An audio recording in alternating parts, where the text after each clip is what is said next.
প্রিয় শিক্ষার্থী বন্ধুরা, আসসালামু আলাইকুম। তোমরা নিশ্চয়ই ভালো আছো। করোনা ভাইরাস আমাদের সবাইকে গৃহবন্দী করে রেখেছে, তারপরেও আমরা সবাই সুস্থ আছি। সেজন্য আমরা সবাই একবার বলব আলহামদুলিল্লাহ। তো শিক্ষার্থী বন্ধুরা, বিশেষ করে কালেক্টরেট স্কুল অ্যান্ড কলেজের নবম ও দশম শ্রেণীর শিক্ষার্থীদের আমি অনলাইন ক্লাসে স্বাগত জানাচ্ছি। তোমরা সবাই একটু মনোযোগী হও। আজকে আমি তোমাদের নবম দশম শ্রেণীর শব্দের শ্রেণীবিভাগ সম্পর্কে আলোচনা করব। শব্দের শ্রেণীবিভাগ। তো বন্ধুরা, প্রথমে আমরা শব্দ সম্পর্কে জানব। শব্দ আসলে কি? শব্দ কি? মনের ভাব প্রকাশের জন্য এক বা একাধিক ধ্বনি মিলে একটি অর্থবোধক উপাদান গঠন করলে তা শব্দ বলে বিবেচিত হয়। তো বন্ধুরা, আমি তোমাদের একটি উদাহরণ দিয়ে, যেমন যমুনা। যমুনা একটি শব্দ। এটাকে যদি আমরা ভাঙাই তাহলে পাবো জ যোগ অ যোগ ম যোগ রস্বই যোগ ন যোগ আ। এগুলো কি? যমুনা। এগুলোকে ভেঙে আমরা কি পেলাম? একটি শব্দ পেলাম। সেটা হচ্ছে কি? একটি শব্দ হচ্ছে যমুনা। তাহলে আমরা প্রমাণ করতে পারলাম যে এক বা একাধিক ধ্বনি মিলে একটি অর্থবোধক উপাদান গঠন করলে সেটাই শব্দ বলে বিবেচিত হয়। তো বন্ধুরা, নিশ্চয়ই তোমরা বুঝতে পেরেছ যে শব্দটা আসলে কি। এখন শব্দের শ্রেণী বিভাগ সম্পর্কে আমি তোমাদের আলোচনা করব। আসলে প্রথমে বিভিন্ন দৃষ্টিকোণ থেকে শব্দের শ্রেণী বিভাগ হতে পারে। যেমন এক নম্বর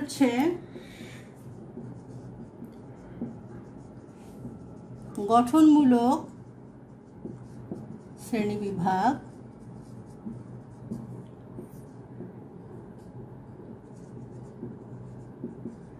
অর্থমূলক শ্রেণীবিভাগ, 3 নম্বর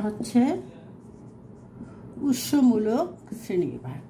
তো বন্ধুরা, গঠনমূলক শ্রেণীবিভাগ আর অর্থমূলক শ্রেণীবিভাগ সম্পর্কে আমি তোমাদের আলোচনা করব। আর উৎসমূলক শ্রেণীবিভাগ, উৎসমূলক শ্রেণীবিভাগ সম্পর্কে তোমাদের নিশ্চয়ই মনে আছে বন্ধুরা, ওই যে দেশি বিদেশি তৎসম অর্ধ তৎসম, মনে আছে? এটাকে আমরা বলতাম কি? শব্দ ভান্ডার। এটা তোমাদের আলোচনা করা হয়ে গেছে। এগুলো পড়লে নিশ্চয়ই তোমাদের মনে পড়ে যাবে যে এটা আমাদের পড়া হয়ে গেছে। তো ঠিক আছে বন্ধুরা, আমি এখন তোমাদের গঠনমূলক শ্রেণীবিভাগে যাব। সবাই একটু বোর্ডের দিকে খেয়াল করবে। গঠনমূলক শ্রেণীবিভাগ দুই ভাবে বিভক্ত। একটা মৌলিক শব্দ, আর একটা কি? সাধিত শব্দ। তো বন্ধুরা, মৌলিক শব্দ আর একটা কি? সাধিত শব্দ। এখন মৌলিক শব্দ কাকে বলে? যে শব্দ বিশ্লেষণ করা যায় না বা ভেঙে এদেরকে আলাদা করা যায় না, তাদেরকে বলা হয় মৌলিক শব্দ। সবসময় মনে রাখবা, মৌলিক শব্দকে ভেঙে কখনই আলাদা করা যাবে না। যেমন গোলাপ, নাক, লাল ইত্যাদি। এগুলোকে এরকম অনেক শব্দ আছে যেগুলোকে ভেঙে আলাদা করা যাবে না, সেগুলি মৌলিক শব্দ। তারপর বন্ধুরা, সাধিত শব্দ। এখন সাধিত শব্দ, যেসব শব্দকে বিশ্লেষণ করা গেলে আলাদা অর্থবোধক শব্দ পাওয়া যায়, সেগুলোকে সাধিত শব্দ বলে। তো বন্ধুরা, সাধারণত একাধিক শব্দের, এগুলোকে ভাঙলে আমরা আলাদা অর্থবোধক শব্দ পেয়ে থাকি, তারপরেও এগুলোকে আমরা কি ভাবে ভাঙাতে পারি, কার কার সাথে আমরা যোগ করতে পারি, সেগুলো আমি তোমাদের দেখিয়ে দিচ্ছি। যেমন হচ্ছে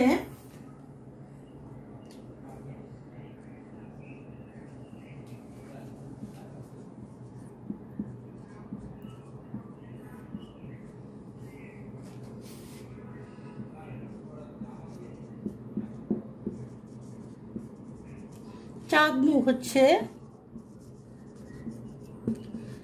চাঁদের মতো মুখ। তারপর হচ্ছে আমরা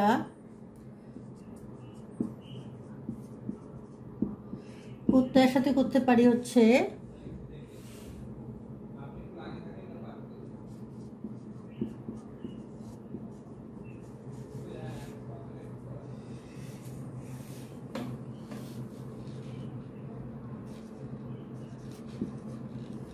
ডুব যোগ পুরি ডুবুরি।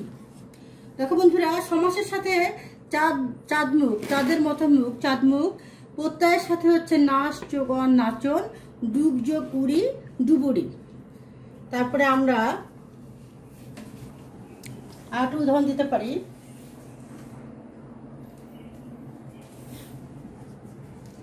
প্রযোগ শাসন প্রশাসন, গড় যোগ মিল গড় মিল। বন্ধুরা বলো তো এই দুটো কি? বন্ধুরা এই দুটো কি তোমরা মনে করতে পারছো কি? এই দুটো হচ্ছে উপসর্গ। তো সেজন্য আমরা সাধিত শব্দে বলেছিলাম যে যেসব শব্দকে বিশ্লেষণ করা হলে আলাদা অর্থবোধক শব্দ পাওয়া যায় সেগুলি সাধিত শব্দ। সাধারণত একাধিক শব্দের সমাস হয়ে কিংবা প্রত্যয় বা উপসর্গ যোগ হয়ে সাধিত শব্দ গঠিত হয়ে থাকে। তো বন্ধুরা, আমরা নিশ্চয়ই পেয়ে গেছি সমাসের সাথে চাঁদমুখ, প্রত্যয়ের সাথে নাচন ডুবুরি, আর হচ্ছে উপসর্গের সাথে হচ্ছে প্রশাসন আর গড়মিল। তো সাধিত শব্দ সম্পর্কে আমার মনে হয় তোমরা খুব ভালো করে বুঝতে পেরেছো বন্ধুরা।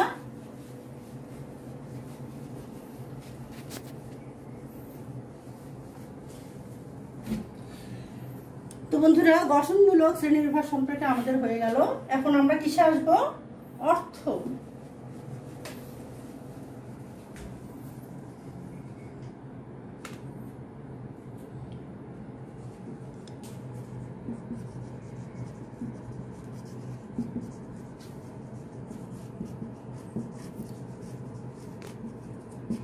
অর্থমূলক শ্রেণী বিভাগ। অর্থমূলক শ্রেণী বিভাগ একে আমরা অর্থগতভাবে শব্দ কয় প্রকার এটাও বলতে পারি।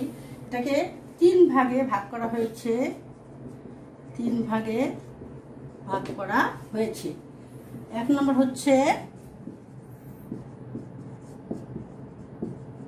যৌগিক শব্দ। আচ্ছা, যৌগিক শব্দ সম্পর্কে আমি তোমাদের আলোচনা করি। যৌগিক শব্দ যে সকল শব্দের ব্যুৎপত্তিগত অর্থ ও ব্যবহারিক অর্থ একই রকম তাদেরকে বলা হয় কি? যৌগিক শব্দ। যে সকল শব্দের ব্যুৎপত্তিগত অর্থ ও ব্যবহারিক অর্থ একই রকম তাদের বলা হয় কি? যৌগিক শব্দ। যেমন হচ্ছে দেখো, গায়ক,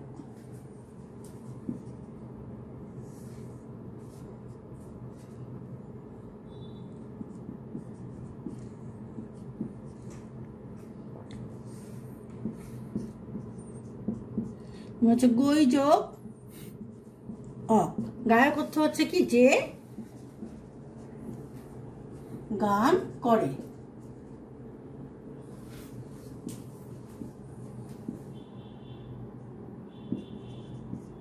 কর্তব্য হচ্ছে ক্রি যোগ তব্য, মানে হচ্ছে যা করা উচিত।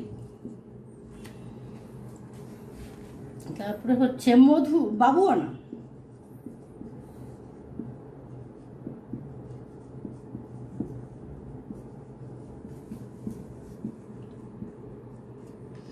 বাবু যোগ আনা, বাবুয়ানা অর্থ হচ্ছে বাবুর ভাব।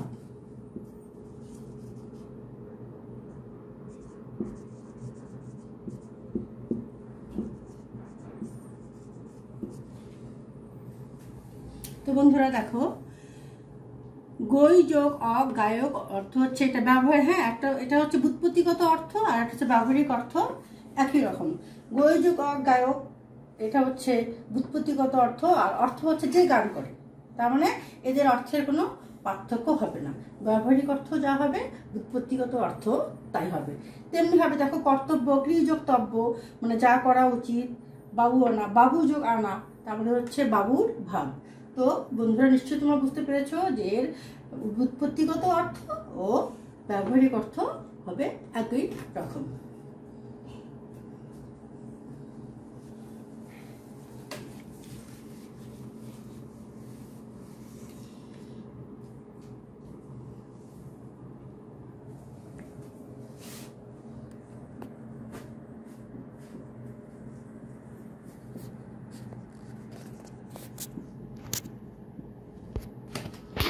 বন্ধুরা দেখো রুড়ি শব্দ, রুড়ি শব্দটা হচ্ছে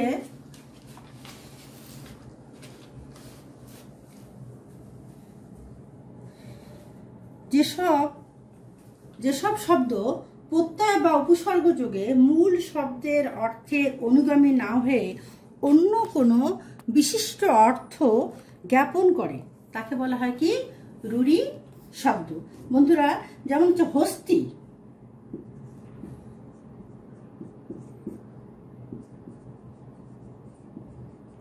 যেমন হচ্ছে হস্তি হচ্ছে সমান সমান হস্ত যোগ ইন, হস্ত যোগ ইন অর্থ হচ্ছে, এর অর্থ হচ্ছে হস্ত আছে যার।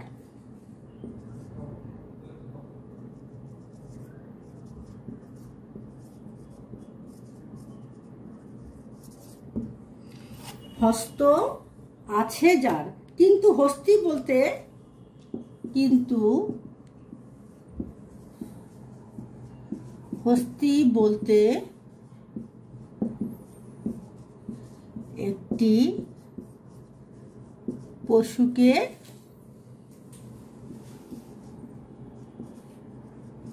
বোঝানো হয়েছে। বন্ধুরা দেখো রুড়ি শব্দ যেমন হচ্ছে হস্তি, হস্ত যোগ ইন, এর অর্থ কি হস্ত আছে যার, হ্যাঁ সেটা না হয়ে কিন্তু হস্তি বলতে একটি পশুকে বোঝানো হয়েছে। এমনি ভাবে আমরা আরো কয়েকটি উদাহরণ দিতে পারি। দেখো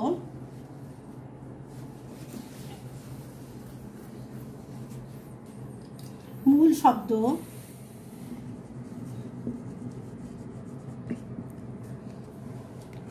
ব্যুৎপত্তিগত অর্থ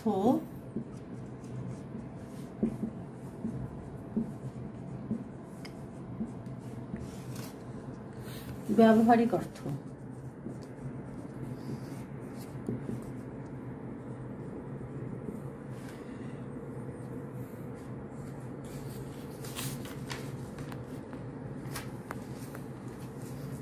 বন্ধুরা দেখো মূল শব্দ হচ্ছে সন্দেশ,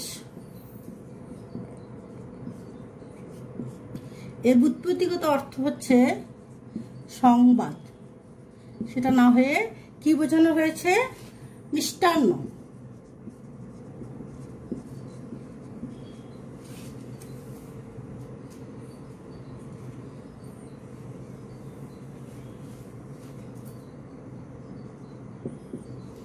বাঁশি হবে হচ্ছে বাঁশ দিয়ে তৈরি,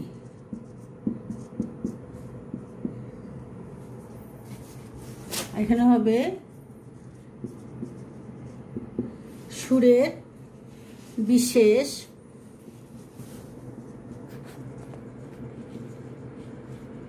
বাদ্যযন্ত্র। তারপর হচ্ছে প্রবীণ,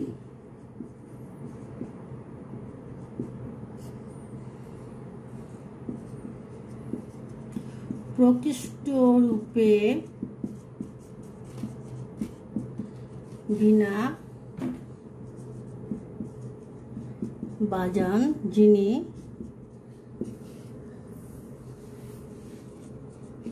তার নাম হয়েছে কি অভিজ্ঞতা সম্পন্ন বয়স্ক ব্যক্তি। তো বন্ধুরা এখন দেখো আমি তোমাদের কয়েকটি উদাহরণ দিয়ে বুঝিয়ে দিচ্ছি। এখানে মূল শব্দটা হচ্ছে দেখো সন্দেশ। সন্দেশ অর্থ হচ্ছে কি সংবাদ, কিন্তু এখানে কি বোঝানো হয়েছে? মিষ্টান্ন। হ্যাঁ, তারপরে হচ্ছে দেখো বাঁশি। বাঁশি হচ্ছে মূল শব্দ, এর ব্যুৎপত্তিগত অর্থটা হচ্ছে বাঁশ দিয়ে তৈরি। তা না হয়ে এখানে কি হয়েছে? ব্যবহারিক অর্থ কি হয়েছে? সুরের বিশেষ বাদ্য যন্ত্র। তারপরে হচ্ছে প্রবীণ। প্রবীণ হচ্ছে মূল শব্দ, এর ব্যুৎপত্তিগত অর্থ হচ্ছে প্রকৃষ্ট রূপে বীণা বাজান যিনি, কিন্তু এটা এখানে কি হয়েছে? অভিজ্ঞতা সম্পন্ন বয়স্ক ব্যক্তি। তো বন্ধুরা নিশ্চয়ই রুঢ়ি শব্দ সম্পর্কে তোমরা বুঝতে পেরেছ। এভাবে শব্দগুলো একটু খেয়াল করে পড়বে।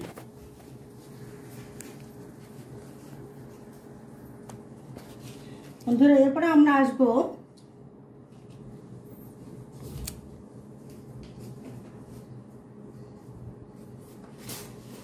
যোগ রূঢ়ের শব্দ।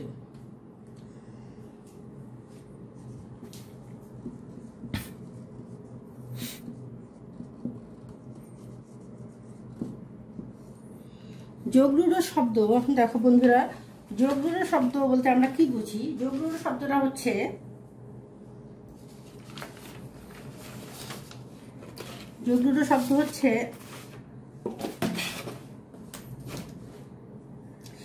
সমাস নিষ্পন্ন যে সকল শব্দ সম্পূর্ণভাবে সমস্যমান পশ্চমীহের অনুগামী না হয়ে কোনো বিশিষ্ট অর্থ গ্রহণ করে তাকে বলা হয় যোগ রূঢ় শব্দ।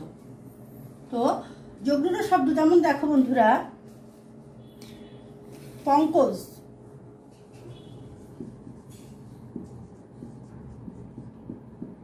পঙ্কজ অর্থ হচ্ছে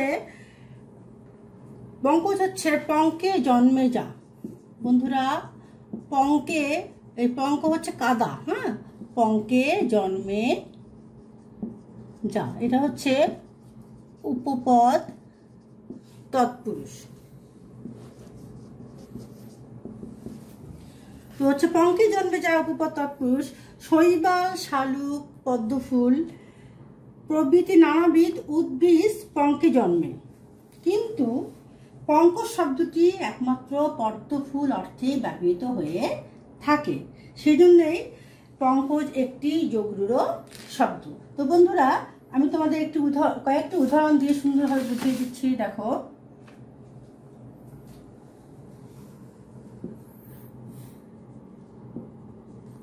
আমরা হচ্ছে মূল শব্দ, তারপরে হচ্ছে ব্যুৎপত্তিগত অর্থ, আরটা হচ্ছে কি প্রচলিত অর্থ।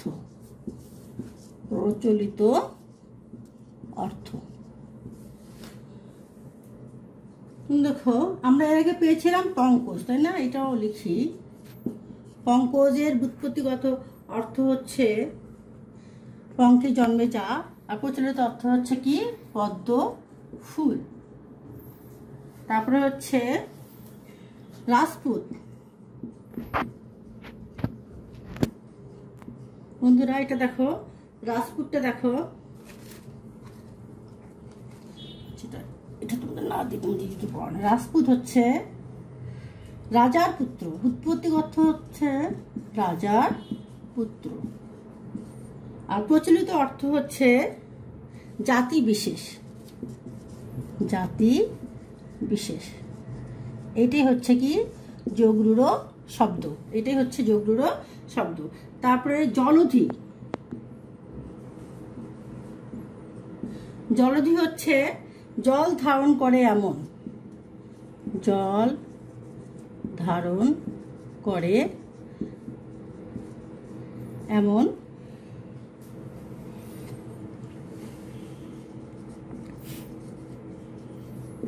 এটা হচ্ছে কি সমুদ্র। তারপরে হচ্ছে হরতাল।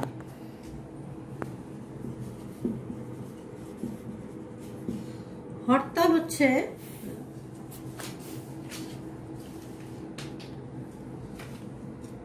হাটে তালা। পরে বলতেছি তালা হচ্ছে ধর্মঘট। তো বন্ধুরা দেখো, এখানে হচ্ছে হরতাল, আর এখানে হচ্ছে ব্যুৎপত্তিগত অর্থ হবে হাটে তালা, হাটে তালা। আর তোমাদের হচ্ছে প্রচলিত অর্থ হবে কি ধর্মঘট। তো এই জাতি বিশেষ, সমুদ্র, ধর্মঘট এগুলো হচ্ছে কি যোগরূঢ় শব্দ, এগুলো হচ্ছে যোগরূঢ় শব্দ। তো বন্ধুরা নিশ্চয়ই তোমরা ক্লাসটাকে সুন্দরভাবে উপভোগ করেছো। আমি এখন তোমাদের কিছু বাড়ির কাজ দেব।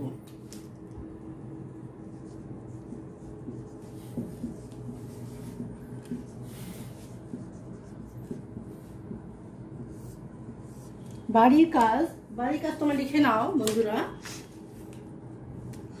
অর্থগতভাবে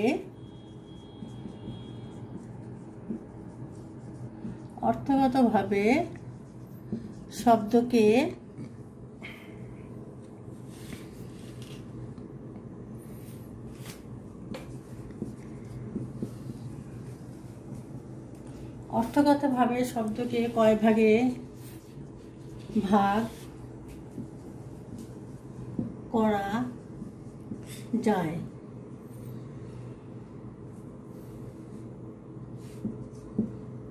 এবং নিচে কতকগুলো শব্দ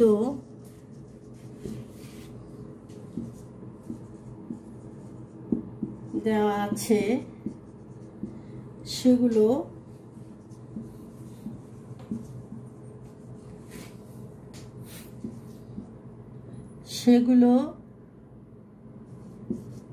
কোন কোন জাতের শব্দ তা বের করো। যেমন হচ্ছে পাঠক,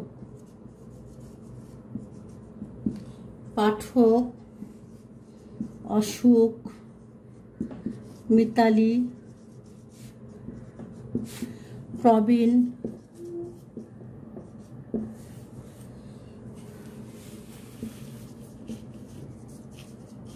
জলদ,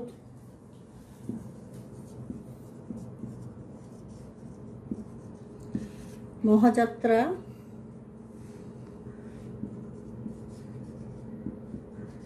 হরিণ ইত্যাদি। তো বন্ধুরা তোমরা বাড়ির কাজটা একটু দেখো। অর্থগতভাবে শব্দকে কয় ভাগে ভাগ করা যায় সেগুলো লিখবে, এবং নিচে কতগুলো শব্দ দেয়া আছে সেগুলো কোন কোন জাতের শব্দ তা বের করো। পাঠক, অসুখ, মিতালি, প্রবীণ, জলদ, মহাযাত্রা, হরিণ ইত্যাদি। বন্ধুরা কোনটা কোন জাতের শব্দ সেগুলো সুন্দর করে বের করে লিখবে। যদি তোমাদের বুঝতে সমস্যা হয় তোমরা লিখে রাখবে, যখন তোমাদের সাথে আমার ক্লাস হবে আমি অবশ্যই তোমাদেরকে সুন্দরভাবে বুঝিয়ে দেবো এবং সমস্যাগুলো সমাধান করে দেবো। তো বন্ধুরা তোমরা সবাই ভালো থাকো, আজকে এ পর্যন্তই। আল্লাহ হাফেজ।